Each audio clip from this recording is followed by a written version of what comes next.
Good evening. So we are back with tonight's reading of A Christmas Carol by Charles Dickens. We are starting Stave 2 tonight, which means we are starting chapter 2. It's just after the meeting with Marley's ghost. So if you haven't caught up on those, I would suggest going back and watching the first 3 videos. But I think I want to talk to you tonight about, just before we begin, a little bit about Christmas in Victorian London when Charles Dickens was around, and a little bit of, to paint a bigger picture of kind of what Mr. Dickens was contending with.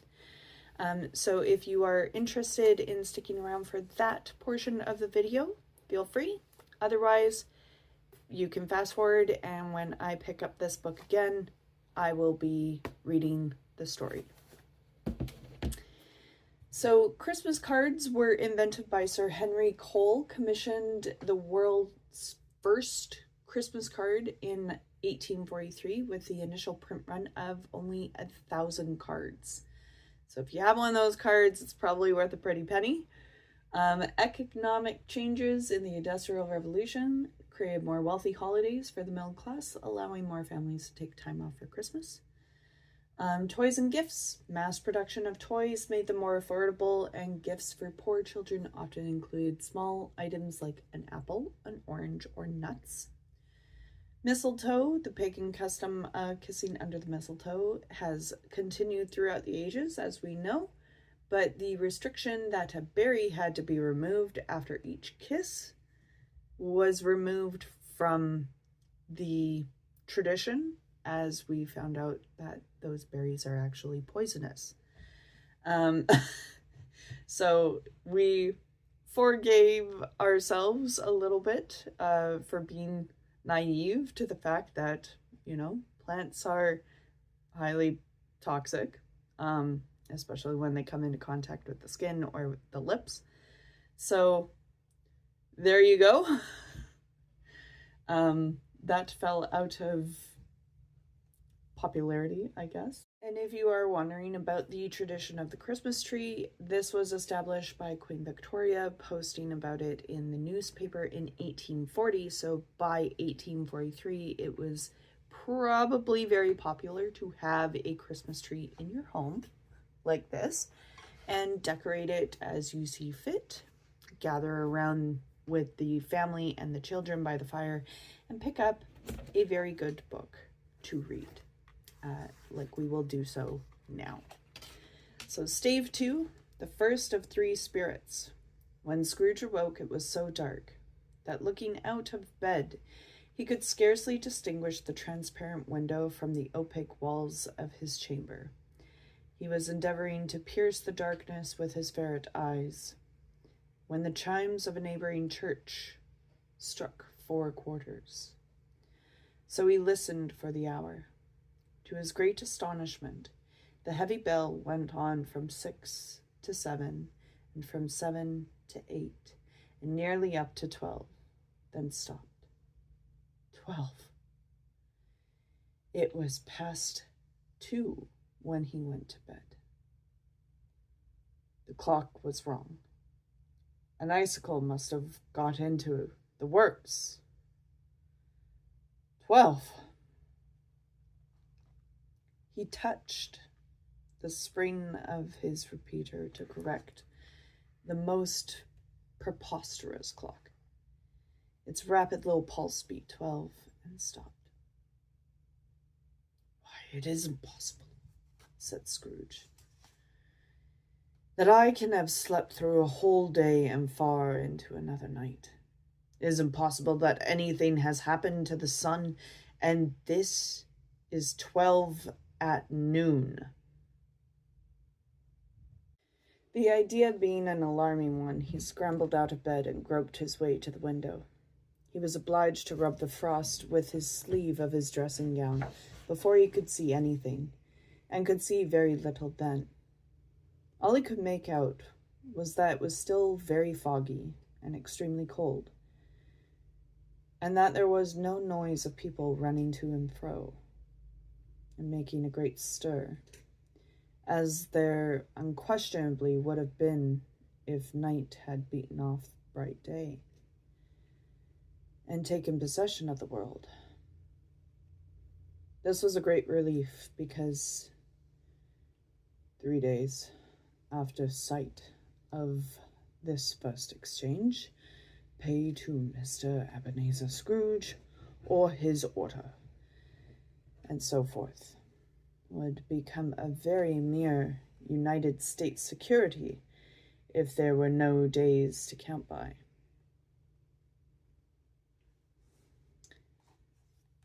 Scrooge went to bed again and thought and thought and thought it over and over and over, and could make nothing of it. The more he thought, the more perplexed he was, and the more he endeavored not to think, the more he thought Marley's ghost bothered him exceedingly. Every time he resolved within himself, after mature inquiry, that it was all a dream, that his mind flew back again like a strong spring released to its first position, and presented the same problem to be worked all through. Was it a dream or not? Scrooge lay in this state until the chime had gone 3/4 more, when he remembered on a sudden that the ghost had warned him of a visitation when the bell tolled 1. He resolved to lie awake until the hour was past, and considering that he could no more go to sleep than go to heaven, this was perhaps the wisest resolution in his power. The quarter was so long that he was more than once convinced that he might have sunk into a doze unconsciousness and missed the clock.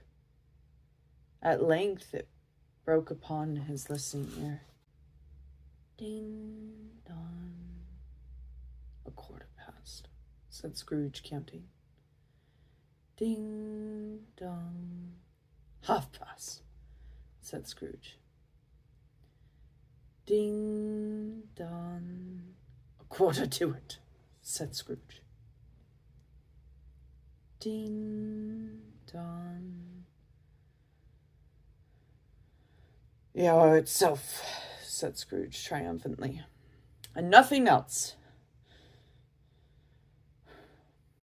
He spoke before the hour bell sounded, which it now did with a deep, dull, hollow melancholy. 1. Light flashed up in the room in an instant, and the curtains of his bed were drawn. The curtains of his bed were drawn aside, I tell you, by a hand. Not the curtains at his feet, nor the curtains at his back, but those to which his face was addressed. The curtains of his bed were drawn aside, and Scrooge, starting up into a half-recumbent attitude, found himself face to face with the unearthly visitor who drew them, as close to it as I am to you now, and I am standing in the spirit at your elbow. It was a strange figure, like a child, yet not so like a child, as like an old man, viewed through some supernatural medium, which gave him the appearance of having receded from view, and being diminished to a child's proportions. Its hair, which hung about its neck and down its back, was white as if with age, and yet the face had not a wrinkle in it, and the tenderness bloom was on its skin. The arms were very long and muscular, the hands the same, as if its hold were of uncommon strength. Its legs and feet, most delicately formed, were like those upper members bare. It wore a tunic of the purest white, and round its waist was bound a lustrous belt, the sheen of which was beautiful.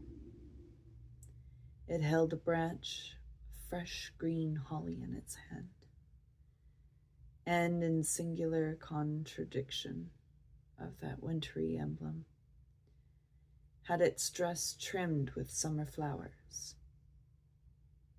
But the strangest thing about it was that from the crown of its head there sprung a bright, clear jet of light, from which all this was visible, and which was doubtless, and the occasion of its using in its duller moments, the greater extinguisher for a cap, which it now held under its arm. Even this, though, when Scrooge looked at it with increasing steadiness, was not its strangest quality. For as its belt sparkled and glittered now in one part, and now in another, and what was light on one instant, at another time was dark, so the figure itself fluctuated in its distinctness, being now a thing with one arm, now with one leg, now with 20 legs, now with a pair of legs without a head, now a head without a body, of which dissolving parts no outline would be visible in the dense gloom wherein they melted away. And in the very wonder of this, it would itself be itself again, distinct and clear as ever. "Are you the spirit, sir, whose coming was foretold to me?" asked Scrooge. "I am." The voice was soft and gentle, singularly low, as if instead of being so close beside him, it were at a distance. "Who and what are you?" Scrooge demanded. "I am the ghost of Christmas past." And that is where we stop for tonight. Sorry. That is where we stop for tonight, for we have reached our 6 pages. So tune in tomorrow, where we explore the Ghost of Christmas Past with Scrooge, for part 2 of Stave 2. Good night.